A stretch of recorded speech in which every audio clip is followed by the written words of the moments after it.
Habim TV, mencerdaskan umat. Bismillahirrahmanirrahim. Assalamualaikum warahmatullahi wabarakatuh. Innalhamdulillah wassalatu wassalamu ala rasulillah wa ala alihi wa sahbihi wa mawalah. Asyhadu an la ilaha illallah wahdah la syarikalah wa asyhadu anna Muhammadan abduhu wa rasuluhu alladzi la nabiyya ba'dah. Allahumma shalli ala Muhammadin wa ala alihi wa sahbihi wa man tabi'ahum bi ihsanin ila yaumil qiyamah. Pemirsa Habim TV yang dirahmati Allah Subhanahu wa taala, bertemu kembali di channel Habim TV, channel yang mencerdaskan umat, berbasis tauhid, menjalankan sunnah Rasul dan membangun rahmatan lil alamin. Pemirsa Habim TV yang dirahmati Allah Subhanahu wa taala, tidak ada satupun manusia yang tidak berakidah. Sekali lagi, tidak ada satupun manusia yang tidak berakidah. Setiap manusia bergerak, melakukan aktivitas, menjalankan kehidupannya, pasti kemudian terikat oleh sesuatu yang mengikat pada jiwanya.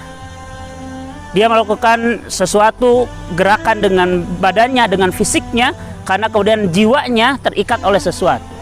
Ikatan inilah yang kemudian menjadi orientasi. Ikatan inilah yang kemudian menjadi pengendali. Ikatan inilah yang kemudian menjadi pengekang pada dirinya.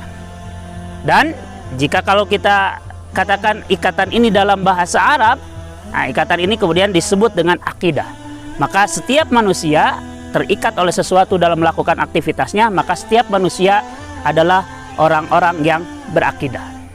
Pemirsa Habim TV yang dirahmati Allah Subhanahu wa taala, sebuah akidah, sebuah ikatan yang mengikat jiwa manusia dan kemudian menentukan apa yang akan dilakukan oleh manusia tersebut, menentukan pola berpikir, menentukan cara bersikap, menentukan cara bertingkah laku. Itu sangat tergantung kepada sudut pandang manusia terhadap dirinya, sudut pandang manusia terhadap alam, dan sudut pandang manusia terhadap Tuhannya. Sudut pandang manusia terhadap diri, sudut pandang manusia terhadap alam, sudut pandang manusia terhadap Tuhannya, itulah yang kemudian sering dikenal dalam bahasa sebagai world view. Cara pandang terhadap alam, terhadap diri, dan terhadap Tuhan.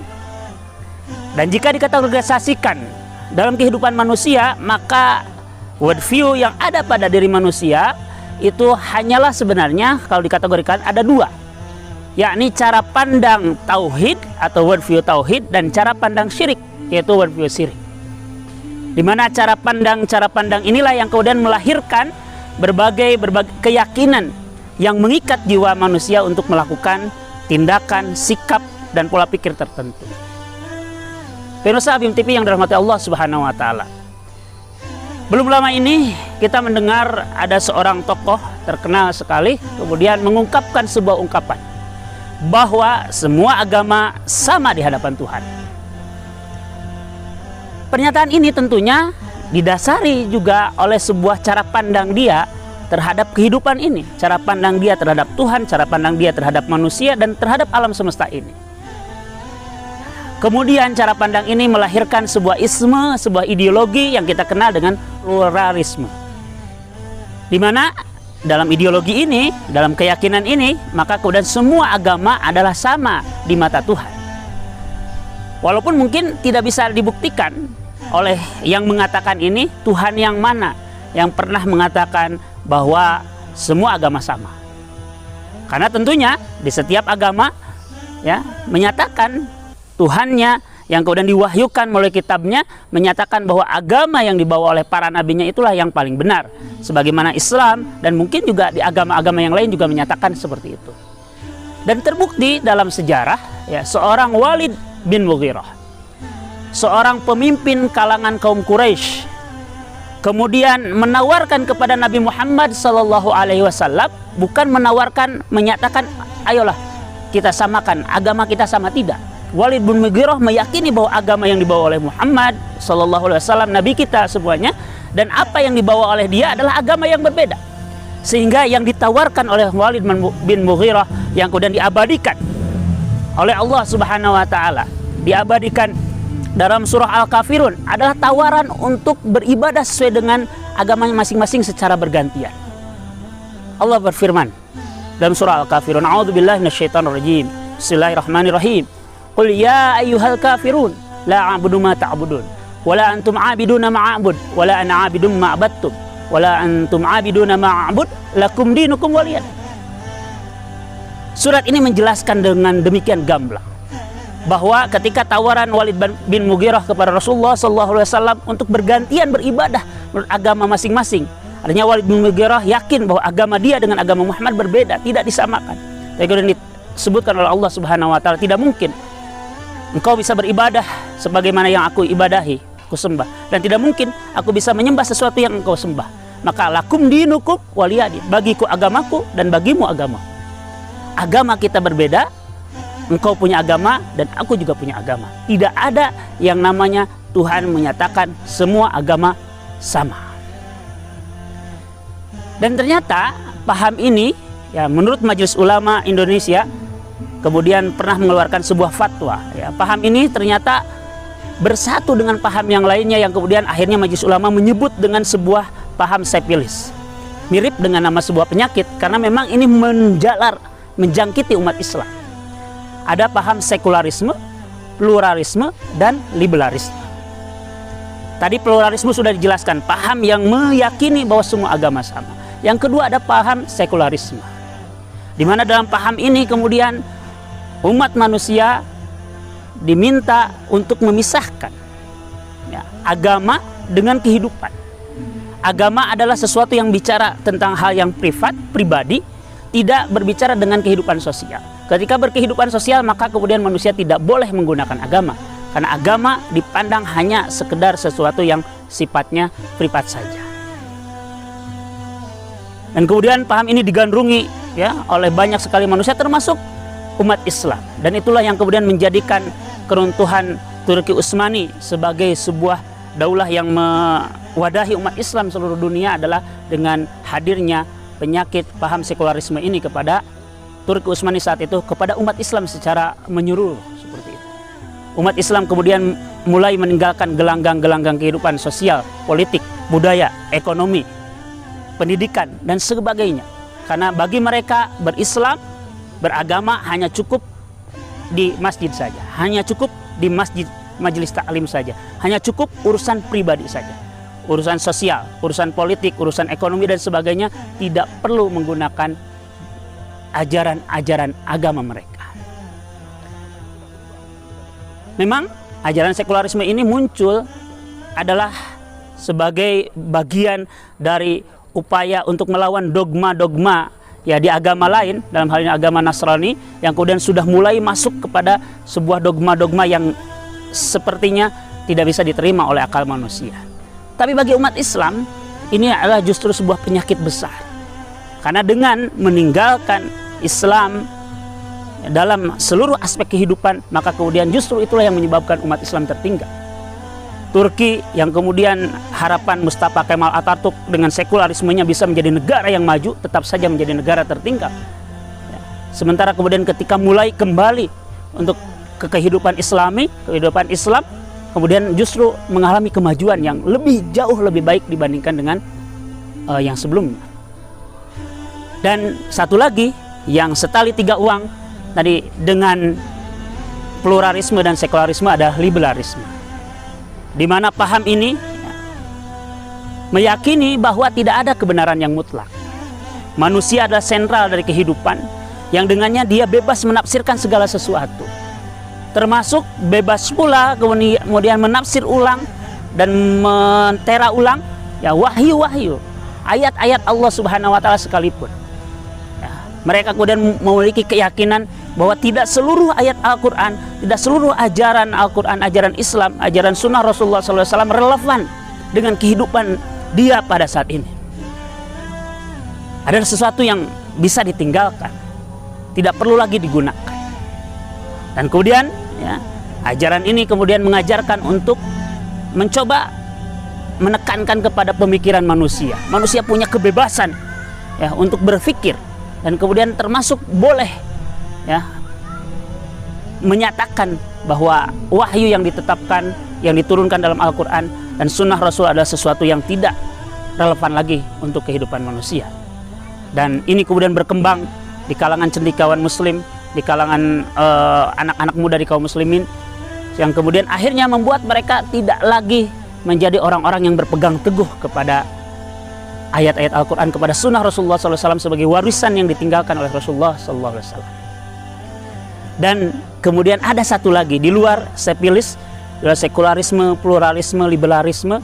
Kemudian ada satu lagi yang kemudian mulai saat ini sepertinya sedang juga digandrungi, terutama di kalangan kaum muda, yaitu bahwa mereka mulai berpikir tentang ateisme, tentang sebuah isme, sebuah ideologi bahwa sains, ilmu pengetahuan itu telah mengalahkan keberadaan Tuhan, sehingga sebenarnya eksistensi Tuhan tidak ada lagi.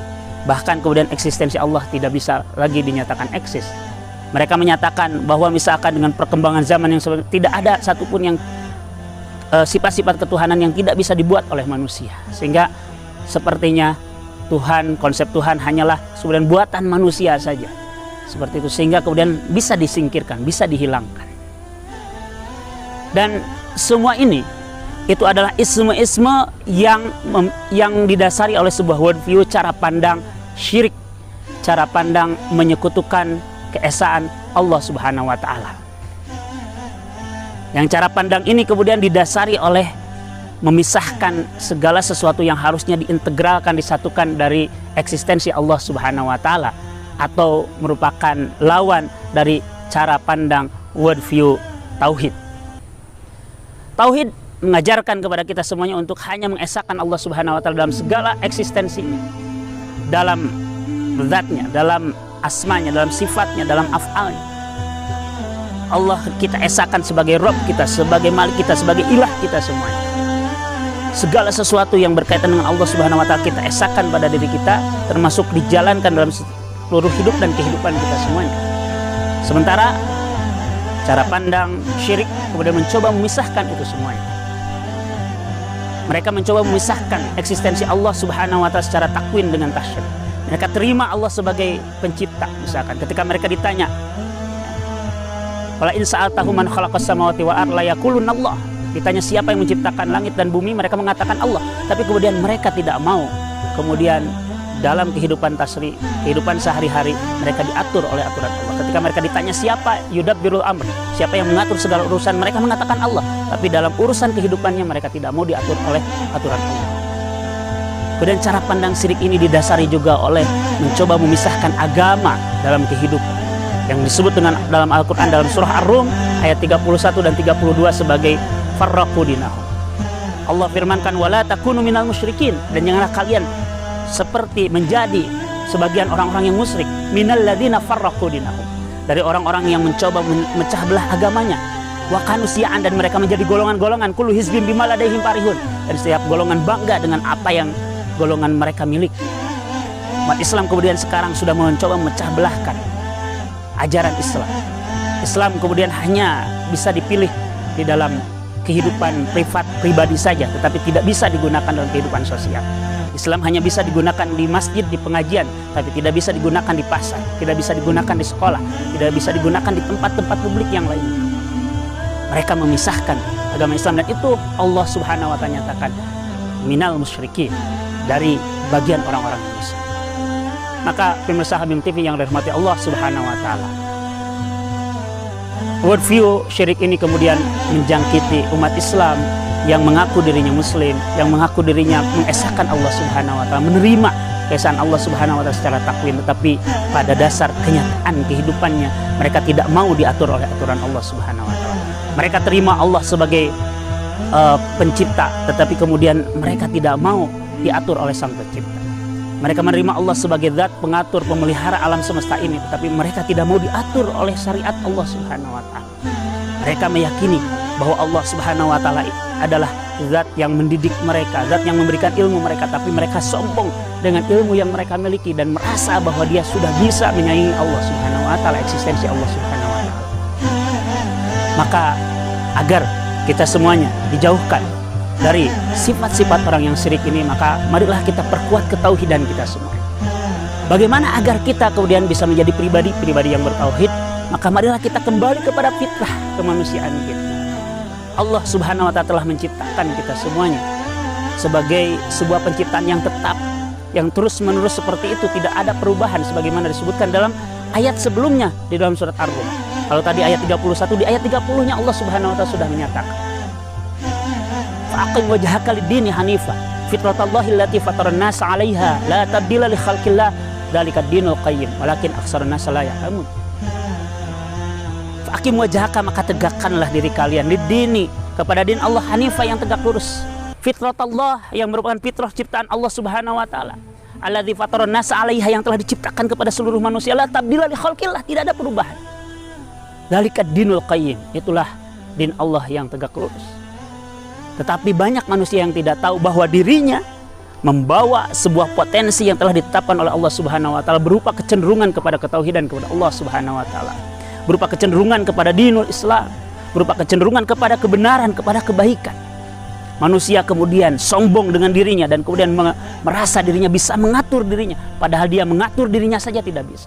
Dia tidak bisa mengatur kedip matanya, dia tidak bisa mengatur detak jantungnya. Tapi kemudian dengan sombongnya dia merasa bisa membuat aturan untuk seluruh manusia, padahal mengatur kecil dari dirinya saja dia tidak bisa.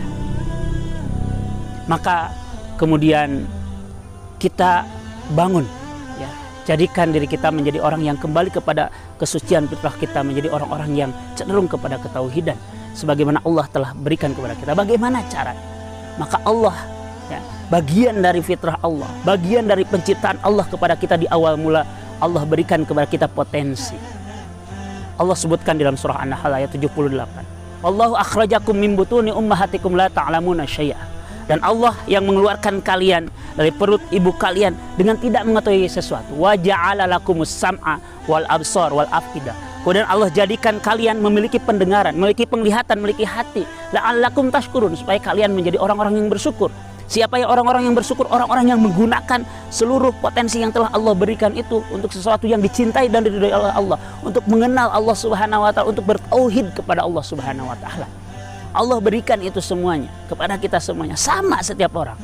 Ada kecenderungan dirinya untuk bertauhid kepada Allah, dan kemudian Allah berikan perangkat agar dirinya mampu menjadi orang-orang yang bersyukur kepada Allah, bertauhid kepada Allah Subhanahu wa taala. Bagaimana agar pendengaran, agar penglihatan, agar hati kita kemudian mampu menjadi pengantar kita kepada tauhid kepada Allah? Maka jadikan seluruh potensi yang Allah berikan itu kemudian untuk melakukan proses pengenalan kepada Allah Subhanahu wa taala, untuk mengilmui ketauhidan kepada Allah Subhanahu wa taala sebagaimana Allah firmankan dalam surah Muhammad, fa'lam annahu la ilaha illallah, maka ketahuilah sesungguhnya tiada ilah selain Allah. Bagaimana supaya kita bisa mengetahui bahwa tiada ilah selain Allah? Maka kita harus mempelajari keesaan Allah Subhanahu wa taala, dan mempelajari keesaan Allah Subhanahu wa taala adalah dengan cara kita berqiraah, dengan cara kita kemudian membaca seluruh ayat-ayat Allah Subhanahu wa taala yang Allah bentangkan dalam hidup dan kehidupan kita. Ada ayat-ayat qauliyah Allah Subhanahu wa taala Al-Qur'an, maka kemudian kita pelajari isinya dengan sangat mendalam. Kita sebut dengan tadabbur. Dan ada ayat-ayat kauniyah Allah Subhanahu wa taala yang Allah bentangkan di langit dan di bumi, maka kita pelajari isinya dengan kita bertanzurun, bertafakur, tanadzur dan tafakur. Kita lihat, kita amati, kita teliti, kita fikirkan secara mendalam, dan kemudian akhirnya bisa mengantarkan kita kepada keyakinan bahwa tiada semata yang Allah ciptakan di muka bumi ini kecuali dengan hak, dengan kebenaran, dan Allah yang esalah yang menciptakan ini semuanya. Maka kemudian orang-orang yang tadi berupaya menjauhkan eksistensi Allah Subhanahu wa taala dalam kehidupan, baik dengan paham sekularismenya, dengan pluralismenya, dengan liberalismenya, tidak ada tempat di kalangan umat Islam seharusnya. Karena kemudian berarti dia telah menjauhi dirinya dari fitrah dirinya yang bertauhid kepada Allah Subhanahu wa taala, malah terjebak kepada kesyirikan, terjebak daripada memecah belah eksistensi Allah Subhanahu wa taala dan memecah belah dinullah, dinul Islam. Mudah-mudahan kita semuanya dijadikan oleh Allah Subhanahu wa taala orang-orang yang terjauh dari kesyirikan sebagaimana doa yang diajarkan oleh Rasulullah sallallahu alaihi wasallam, Allahumma inna na'udzubika min an nusyrika bika syai'an na'lamu wa nastaghfiruka lima la na'lamu. Ya Allah, kami berlindung kepadamu dari berbuat syirik kepadamu dari sesuatu yang kami ketahui, dan kami memohon ampun kepadamu dari berbuat syirik dari sesuatu yang kami tidak ketahui. Mudah-mudahan Allah Subhanahu wa taala menjauhkan kita dari perbuatan syirik dan menjadikan kita tetap menjadi orang-orang yang bertauhid sesuai dengan fitrah penciptaan kita semuanya. Astagfirullah wa lakum, Allahu minkum, fattaqullaha mastata'tum, billahi sabil haq. Assalamualaikum warahmatullahi wabarakatuh.